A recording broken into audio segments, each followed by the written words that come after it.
that is the right way to go about it. You know, I lived here for 7 years, met some amazing people, met some not so amazing people, have the most weirdest and odd stories of my life that is now placed into that chapter. One of my exes said that life is like a book, and then we go through many chapters of our lives, and then each 10 years, 5 years is a chapter, or a story, or an element of your life is a chapter. And Norwich, I've compressed now into this 7-year chapter of my life, and I think I held on to that so negatively when I first left, and that now when I've come back, it's really beautiful. I can see it in a different light. Maybe it's just because of my brain is different, but I don't want to come back. I don't want to live here, but I can see it for its charm, for its social aspects, for the beautiful buildings and churches, architecture, history, and that's a charm in itself. University, it was a whole nother chapter. I think if I could go back, I wouldn't have gone back. I wouldn't have gone to university. I would have done small courses, and I studied illustrations for 3 years, and during that 3 years I suffered quite badly with mental health, eating disorders, body dysmorphia, because I didn't feel worthy of anything, so I took all that and put it onto myself. But my art, I don't know if I learnt anything or not. I think I've learnt more since leaving university than I have in university. I left in 2014 and I came out with a high 2-1, and I really put my all into it. Sadly, in my last year of university I was on medication, quite high medication, and doing counselling, which took up most of my brain, so I think I could have done a lot better. My theory was about visually seeing things in the dark, because I suffer with night terrors, and how those things progress in my life, and I wish I'd really honed in on that more. My art practice now is more honed in on that. So let's go back a bit. My first year, it was a complete shambles. I felt, and I'm sure lots of people will feel this or won't feel like this, I felt so abandoned to my home. I didn't know if I was in Norwich or if I was in Yorkshire. It just didn't make any sense. I was very socially awkward, couldn't grasp if people liked me or not. I was very insular, and I think that's just from years of trauma and not knowing who I am. Now I'm nearly 30, I bloody well do know who I am.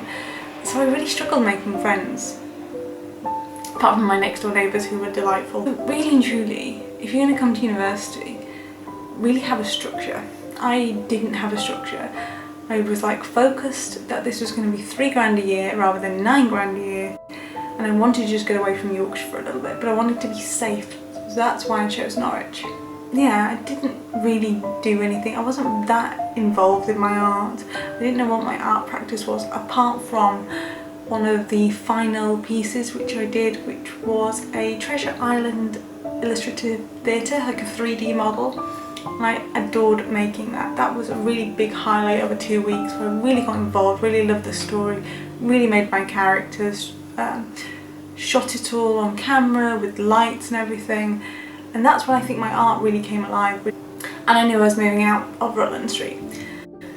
Going into second year, I really was so focused. I knew I had been told that I needed to book my ideas up, my eating had swayed a bit. I'd started to look after myself a bit more over that summer, trying to focus, and I just really committed to my work in second year.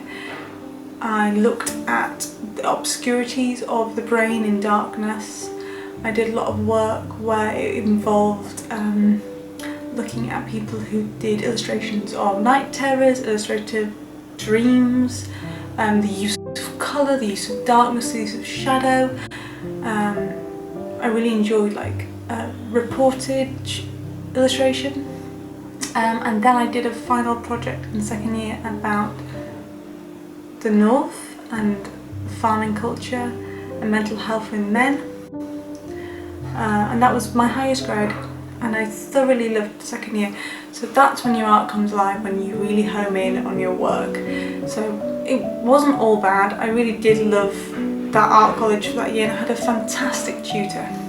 And that's your key. If you get a good tutor who understands your art, understands your mind, then it'll all come alive.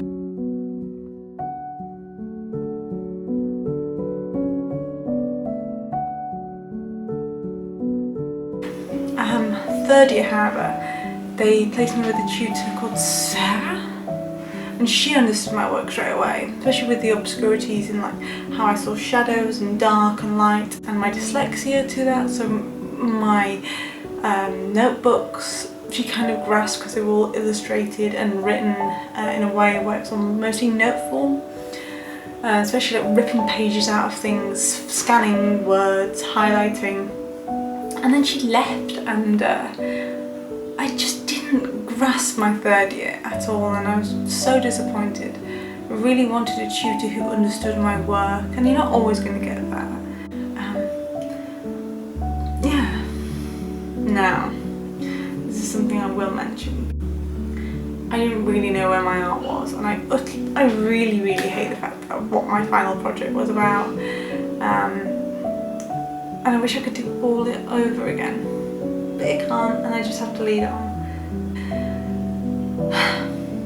However, my work probably was shoddy back then compared to now, so that was definitely a con.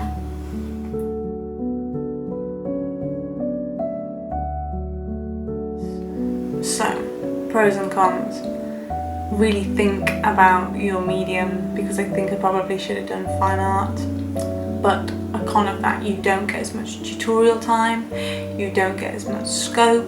I learned a lot more about colour, life, composition in illustration that you don't get in fine art. A wonderful set of services at the college, but sadly I didn't make use of any of them because of my insecurities, my anxiety, my lifestyle. I just didn't know, I just wanted to hide away in my room. So another pro I'd say is maybe go in a more as a mature student. I actually think I went at the wrong time. I wasn't ready to leave home, I wasn't ready to do any of that.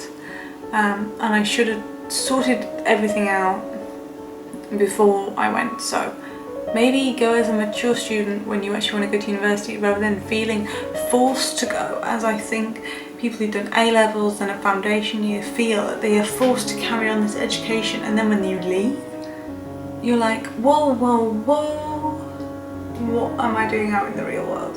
Budget, people, budget. I did really well with money. I did not get any extra money. I had to have a job all the way through the 3 years to be able to afford to eat, buy my art materials, and have a bit of a social life. So anyone who gets a bursary and anything like that, do not waste it. Like really, really use it for your artwork, which is what it's meant to be for, or to pay your rent or to pay your bills. Don't waste it on like alcohol going out and anything like that, like on clothes, on unnecessary things. If you get that bursary, really, really use it for what it's for, because that will help you out in the long run. And I think you will really focus more on your art than thinking, oh yeah, I need that piece of fabric that I'll probably wear once. I didn't go to student halls. I went and lived in a house. I don't think I would have done well in a house. In a big, overloaded 20 people house.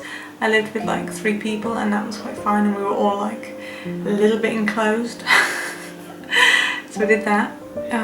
So I think that is something you need to think about, whether you're going to live in student halls or whether you're going to live in private or student housing. Or, if you're very lucky, buy your own, because then you get to decide who lives in your house or not. And also living with new people is a big old minefield. You don't need to buy lots and lots of things before you go to university. That is something I'm going to home in on. I found stuff from charity shops, I got given things. Please don't go and buy lots of things from like Wilko or IKEA. You're just buying consumer products. Go and find secondhand things, go and disinfect them, go and like, it just is better for the community, the lifestyle, helping support local. Do not need to go and buy like 20,000 or something. I will tell you now, you probably won't use half of it.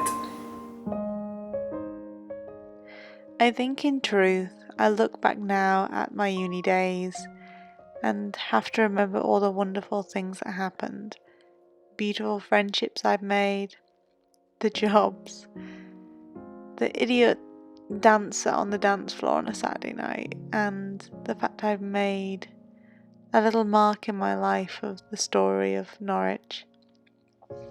Art college isn't for everyone, and I don't think it was actually for me. I've learnt so much more from leaving in 2014 and my art and the discovery of where my art is going. I'm now back at college and I'm studying something completely different, but it's still creative. And I'm going to hold the fondness of my uni days and tell the stories of those wild moments and interesting facts and the people I met. I think everyone has pros and cons of their studies, and I really just want to tell anyone that's going into that life just to take a moment and think about what you want to do, what you want to learn, and what you want to come out with. For those going to university, enjoy it. Just enjoy it. For now, I'm going to be that little weirdo that signs off. And, if you want to subscribe, like, whatever, go ahead. Just have a wonderful weekend, have a wonderful week, and go ahead and enjoy uni.